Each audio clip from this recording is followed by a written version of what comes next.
नमस्कार दोस्तों, स्वागत है आपका हमारे YouTube चैनल फैक्ट्स दुनिया टीवी में।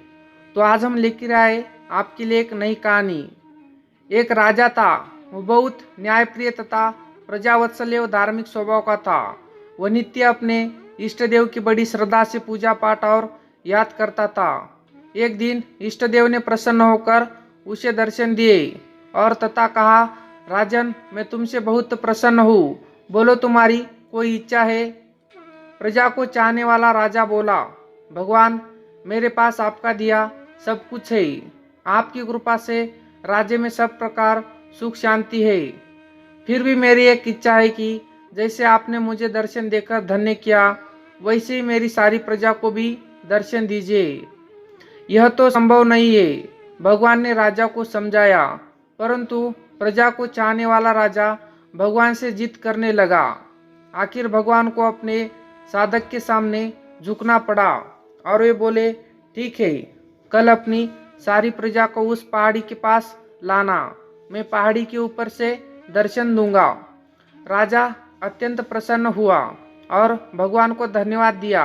अगले दिन सारे नगर में ढिंडोरा पिटवा दिया कि कल सभी पहाड़ के नीचे मेरे साथ पहुँचे, वहाँ भगवान आप सबको दर्शन देंगे।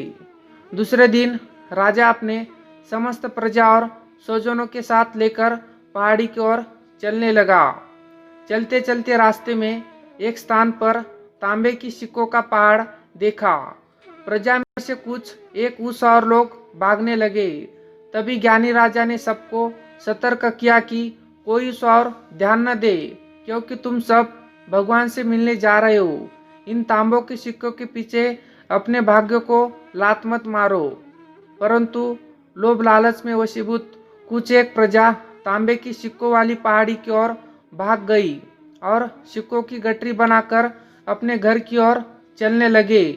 वे मन ही मन में सोच रहे थे कि पहले सिक्कों को समेट ले, भगवान से तो फिर कभी भी मिल लेंगे।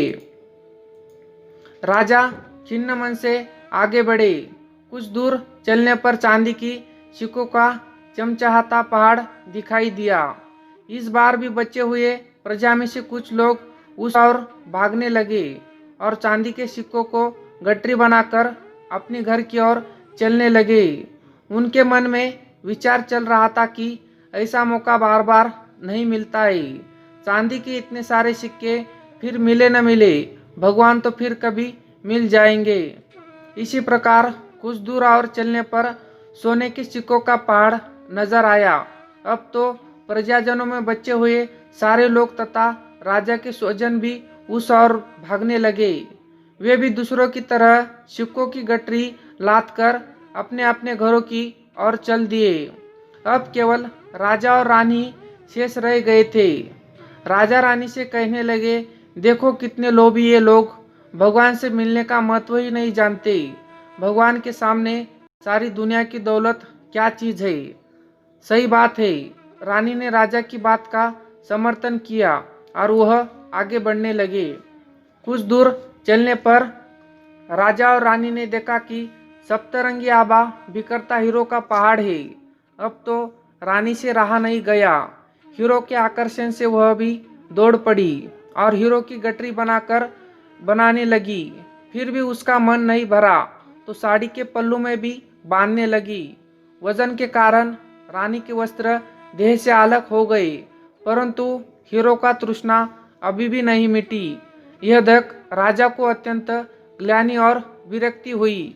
बड़े दुखद मन से राजा अकेले ही आगे बढ़ते गए। वहाँ सचमुच भगवान खड़े होकर उसका इंतजार कर रहे थे। राजा को देखते ही भगवान मुस्कुराए और पूछा, कहाँ है तुम्हारी प्रजा और कहाँ है तुम्हारे प्रियजन? मैं तो कब से उनसे मिलने के लिए बेकरारी से उनका इंतजार कर रहा हूँ। राजा ने शर्म और आत्मग्लानि से अपना सर झुका दिया। तब भगवान ने राजा को समझाया, राजन, जो लोग भौतिक सांसारिक प्राप्ति को मुझसे अधिक मानते हैं, उन्हें कदाचित मेरी प्राप्ति नहीं होती और वह मेरे स्नेह तथा आशीर्वाद से भी वंचित रह जाते हैं। तो दोस्तों, यह वीडियो में यही सार है कि जो आत्माएं अपनी मन और बुद्धि से भगवान पर कुर्बान जाते हैं और सर्व संबंधों से प्यार करते हैं वह भगवान के प्रिय बनते हैं। तो दोस्तों आज की वीडियो में इतना ही। अगर आपको हमारी ये वीडियो पसंद आए तो प्लीज़ लाइक एंड शेयर और ऐसे ही वीडियोज़ देखने के लिए हमारे चैनल को सब्सक्राइब ज़रूर करें।